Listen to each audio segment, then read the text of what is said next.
I am a seasoned loser at this point. And so I knew that there was one coach, many different events, nothing really long in Kansas. And so I recognized that as soon as he got to the sprinters, which in those days it was 50 yards, not meters, 50 yards, that there were fewer of them. So I moved to become from a sprinter to a hurdler. And then as he talked to the hurdlers and there were fewer hurdlers, I said, I'm going to become a pole vaulter. So I became a pole vaulter. And then when he got to the pole vaulters, I became a high jumper. I could have been an athlete with all kinds of different experiences, decathlete. But my event, the longest event they had in Kansas in those days was one lap around the track, a quarter of a mile. And in those days, it was a cinder track. Anybody remember cinder tracks? I think there are a few of you. Oh, yeah, those great cinder tracks. And so this was the way the workout went. By the way, we didn't know what a warm-up was or a warm-down. So we would go to the track, and on that cinder track, he'd drag his foot across the track, and there were a few brave souls, 6 or 8 of us get out there, and he said, okay, boys, I want you to run a really hard race. When you're done, go take a shower. Again, no warm-up. And he would make it very officially bring out his pistol. So, we'd go out to the track, drag that foot across the starting line, line up. All right, guys, run well. Bang, the gun goes off. Now, picture this in your mind, if you will. Again, no real training, no warm-up. The first 100 yards wasn't too bad. And you get to the halfway mark, and you begin to start asking yourself those questions about, do I really want to do this? And when you hit the 300 yards, because it wasn't meters then, 300, 330, it was like, I've made a terrible mistake. I've had too much lunch. And then you get to the finish line, and we did take a warm down. The warm down was this: you go over and lie down on that soft spring grass until all the hurt went away. And that was my total experience in junior high. So when I went to bed at night, again, I'd say that prayer, dear God, if you have a plan, I'd appreciate it if you show up sooner than later. I went into high school, again, hoping to do something in sports, and God works in amazing ways. I'd never run cross country before, and the school I went to was East High School. It was a downtown school. I think I met someone today who had actually been to East High School, am I right? Somebody who had been to Wichita. Anyway, somebody had gone by East High School. It was a downtown school, and it was a large school. We had a 3-year school. We had 3,300 students, and the coach got up, talked about football, and I didn't like to hit people, so I didn't want to play football. And then a guy got up who was just a little bit taller than this podium, and when I was in the balcony in the back row, I could barely see him, but he said something about cross country. And I thought, well, must be fall track and field. Why don't I try out for that?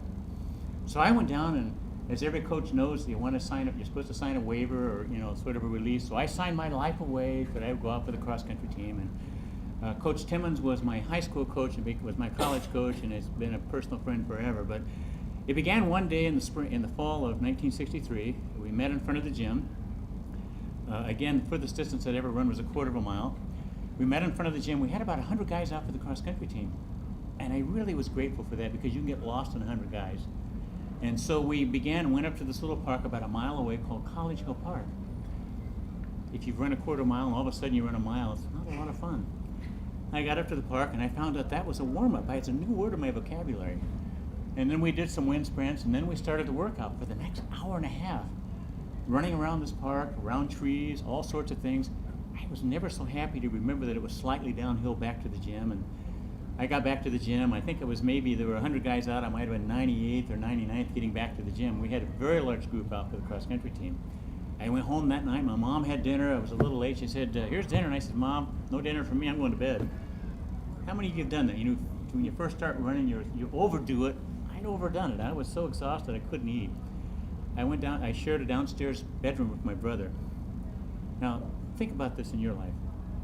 What happens when you've done too much of something, like running? What's it like the next day? But when you've gone from a quarter mile to, I think we did about 5 miles that first day, I rolled out of bed, and I rolled out of bed. I couldn't walk. I walked up the stairs backwards to the kitchen. I assured my mom I'd be home early. I said, Mom, I'm not going to do that cross-country stuff anymore. I'll be home early. I went to school. Now, all of my classes seemed to be spread out between the first and third floor. And I saw my teammates. My first teammate said, you're coming back out for the team, aren't you? And I think because he looked at my face, it was this moment of, I can't do this anymore. By the time I got through 6 class periods, the most amazing thing happened. I found myself out for the cross-country team. And I kept running on the team. And I made last man on the cross country team. It was a thrill. I was a part of a team. You know, when you've never made a team before and you're last man on the cross country team, it's a great thrill. Now that only the varsity and junior varsity get the bus ride, you have to find other transportation to get to the cross country meet, but I was a part of a team. I was thrilled. And then this most amazing thing happened. The season progressed and I went from last man to junior varsity to, at the end of the season, I was on the varsity team. I was the number one man on the cross country team. And I finished 6th in the state cross country meet. We were doing something unusual in those days. We were running barefoot. And so 2 weeks before the state cross country meet, we went up to Emporia, which is where the meet was going to be run around the airport, dug all the cactus out, so we wouldn't have to run over cactus. We didn't need to worry about that because the day of the state meet, it snowed. And we still ran barefoot. And we won the state meet by 1 point. And I had it was an answer to prayer. I got a letter jacket. You know what comes with a letter jacket? A girlfriend. But it was that simple prayer at night saying, Dear God, if you have a plan. And I think sometimes we give up on God and we give up on those dreams. How many of you have had a dream and maybe you haven't quite seen it fulfilled and maybe you've moved on to another part of your life? Don't be afraid to dream big dreams. I went into the track season. Kansas cross country was 2 miles. Kansas track is 1 mile, so I'm immediately disappointed. They took away my event. I'm a 2-miler. And so now I become a miler. And my first time mile was 5:38, not exactly lighting up the world. Then we had our first time trial. Coach Timmons is big on time trials before you went to the actual track meet. And this took place in the spring of 1962. And so I ran a blazing 4:52 mile. I was thrilled because that's a lot faster than 5:38. And let me say this to you. Sometimes I think we get so caught up in results that we forget the journey along the way is the amazing process that gets us there. Don't be afraid of the journey. I think sometimes we get to the destination and we think this is what it's all about. But it's the journey, it's the people you see, it's the experiences you go through that enrich our lives. So I qualified 3rd on a 3-man team going to the first track meet I'd ever run in. Real track meet, so to speak. There were 8 schools, 24 of us on the starting line, kind of crowded. I went up to one of the seniors on the team. I said, now, how do you run this race? When you're a sophomore, it's 4 laps around the track. And he said, it's real simple. Stay with the leaders, and then I'll kick everybody at the end. So when you're a sophomore, at least it wasn't my case, I thought, well, that's a great idea. And I lost track of the time as the race was developing. I just kept my eye on the guy in front of me.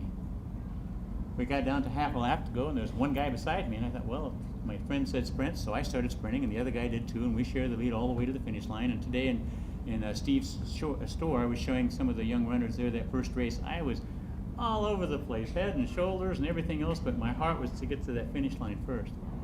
I got to the finish line second. I'm past the finish line in a runner's pose. You know what a runner's pose is, don't you? You're on your knees, you're gasping for air, and you're making those promises. We've all said it sometime. I will not do this again. It hurts too much, right? Legs, lungs, everything. And as I'm in that runner's pose, gasping for air, my buddy who had told me just to sprint at the end came over and said, you know who you lost to? And I'm still looking for oxygen. I said, yeah, that guy in the red and white jersey. I said, you know who he is? And I said, no, he's a defending state champion at 1 mile.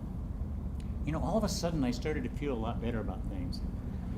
And then one of my other buddies ran up and said, you know what your time was? I said, no, I was still looking for air. He said, you ran a 4:32 mile. A little quick math, 20 seconds. Boy, I don't remember riding the bus back to school, but it was the very beginning of a magical journey that I can only contribute to the fact that God gave me some very special talent, and He gave me a wonderful coach who had a vision for my life, much like some of you all have gone through with your coaches. They took you from nowhere, they invested in your life. Get to my 4th high school race, and this is where I want to pause for a moment. I want you to think about where you are in your life now, either you personally, or your children, or your grandchildren, or whoever you have the opportunity to interact with. You have a marvelous opportunity. You have an influence that you can spread to them. I encourage you to do it. You're never too old to do that. You're never too old to dream big dreams. My 4th high school race, I'd run a 4:21 mile. In fact, I only lost the first high school race I ever ran, so things were pretty special at that point, though I never really comprehended in high school that it was going to become as special as it was. I ran 4:21, my fourth race. We're riding the school bus back from Kansas City to Wichita. Now, in those days, you didn't have TVs, you didn't have DVDs, you had your buddy to sit beside, and that was it. But Coach Timmons, being the innovative person that he was, always saved an empty seat up in front of the bus. And one by one, with the two buses we had, stop at one point, make sure everybody got to talk with him. He'd call him up and talk to him. And this is my conversation. He said, Jim, now you run a good race. You ran a 4:21 mile today. And the fact that Coach knew my name was great because you had a very large number of guys out for the team. Sorry, it's before Title IX, so gals, it was just the guys.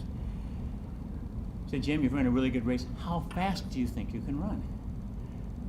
4:21, I thought, well, on a good day, I'll be really adventurous and maybe 4:19. 2 seconds is not much, but that was a big step for me.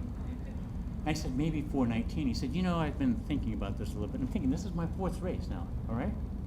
He said, now, I think you can become the school record holder. Well, I'd read enough to know that the school record was 4:08. I thought, well, how do you go from 4:21 to 4:08? I mean, that's big time stuff. And so while he had my attention, he said, now, I think you can do what no one has ever done before. Well, hey, national record's not too bad. He said, I think you can become the very first high school boy to run under 4 minutes. Talk about a vision. This is the fourth high school race. Now, if you go back in time just a little bit, let's test a little memory here. Back in 1954, there was this guy named Dr. Roger Bannister, who people at that point, before he did what he did, thought there'd never be a 16-foot pole vault, never throw the shot put 60 feet, and there'd never be a 4-minute mile. But Roger and his coach had a different idea. They dreamed big. So now we're back to 1962, and Coach Timmons is presenting this incredible dream to me. And I went back to the back of the bus, and I knew I had a coach that was a Marine, and my parents had always taught me respect, but I sat back and I thought, how is that possible? And each one of you at some point have probably been presented with that particular situation. I want to share a couple thoughts with you in that regard. Coach Timmons was one of those men who was a visionary.